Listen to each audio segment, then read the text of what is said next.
4-bedroom condo. 3 of the rooms were rented out. What kind of, and giving this poor little girl a room in the middle of the living room? Talk about putting, raising someone to fail. That's what that is, right? Sticking a little girl in the middle of a living room with a little barrier over her room. No privacy, people walking around, strangers in her house. Horrific place for a young girl to be raised, Mike.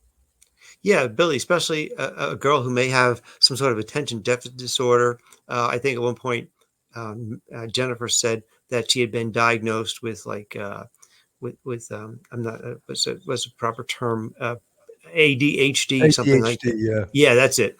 And so those kids need a quiet home. They need a very predictable, just like all kids, predictable, routine, warm, loving home where they have time to do homework, where they can read, where they can do nice, quiet time. And that girl was living like in the middle of a boarding house, basically. Like her bedroom wasn't even a bedroom; it was just a little divider on the part of the living room.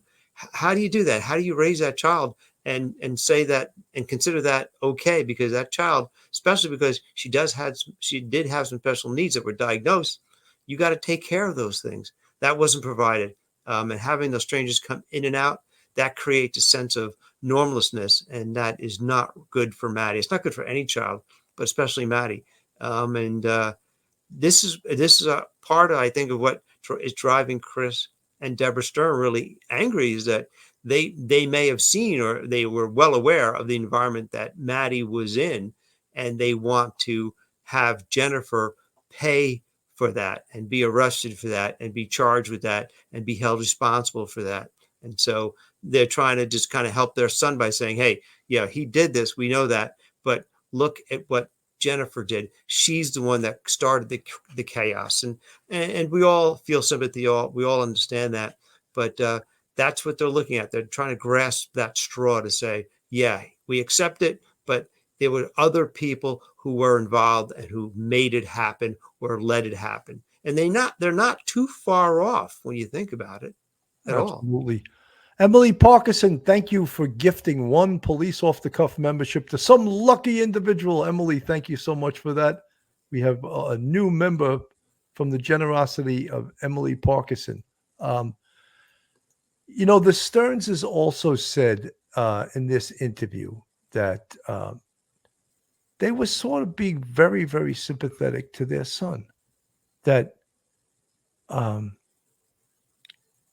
he's in solitary confinement. If he was not in solitary confinement, he would be dead already. Trust me, because he is at the lowest level of the prison or the jail caste system. Anyone that hurts children, especially in the way of an SA, the word gets out to the prison population, the jail population, and if he's allowed out of his cell, he will be shivved. And that's a prison term for a knife, a shiv. He will be shivved and he will not survive. So he is in solitary confinement. So the Stearns said that, and the mom was very, very sympathetic. He's still my son and I love him and I know he did these horrible things. Right. And they still put money in his commissary. They still send him reading material. And a lot of people maybe have problems with that, but blood is thicker than water, as they say, right? So it's hard to just,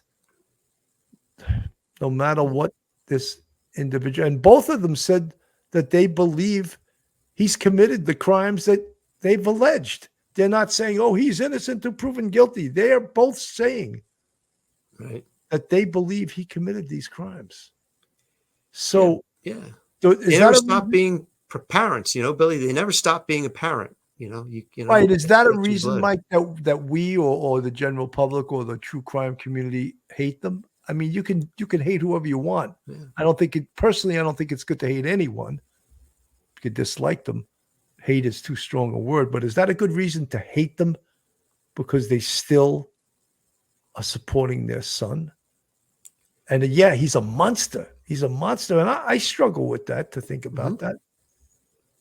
Mike? Yeah, Bill, they're trying to be a parent. They're parents to that kid forever. Once you're a parent forever. And yeah, they find this despicable and disgusting and horrendous, and they're willing to admit it and say, yeah, we've come to that realization.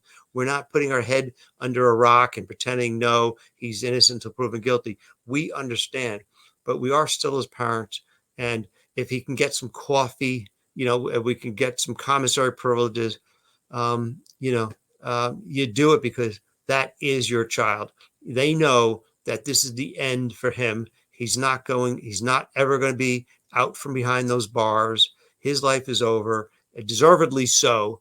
But they are parents, and every parent tries to do their best with their child under the circumstances in which they find that child. And I think people want them to actually publicly say, we disown him. We disown him. We consider him dead. He's no longer our blood, and make some sort of declaration. And they're not going to do it. And even those people who would want them to actually make a public declaration of, like, cutting him off completely and saying, yeah, publicly, he's dead to us. If the roles were reversed, they'd be trying to help their child in any way they could. I understand that. So people do have that mentality, that crowd mentality of join in on the condemnation of Stefan and his family, and you should join in too. Even though you're his parents, you should join in too. That's not going to happen. They're Absolutely parents. not. Anna M. from the chat, she actually said after seeing the essay photos, I still thought he was a good guy. Right. Wow, Anna, that's really tough to understand. And I think it goes to what that psychiatrist said on Vinnie Paulton, that it's sort of like she's in competition with her daughter, with her little 12-year-old, 13-year-old daughter, 13 at the time of her death, that Jennifer's in competition with her, and she didn't consider what was going on. But at the same time, she makes a ridiculous statement like that. It makes you think that, yes, she's involved in this. Your thoughts? She is involved in this, no matter how she thinks about it. She is involved because she can say whatever she wants to say to the police. She can think whatever she wants to think about their relationship.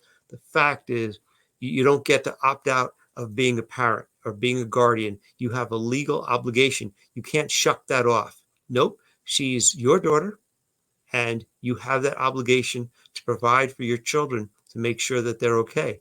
And she just negligently or recklessly, or even if you want to say intentionally, just abandoned that because the relationship between her and her daughter and Stefan turned into some sort of weird melodrama where she's thinking it's a Woody Allen, Mia Farrow kind of thing. And that Freudian slip just shows you right there where her head is at. So she knew all along. She intentionally totally disregarded her duty as a parent to safeguard her child from harm. And so therefore, no matter what she says, how she spins it, it doesn't matter. The fact is, she had a duty, and she failed. Absolutely.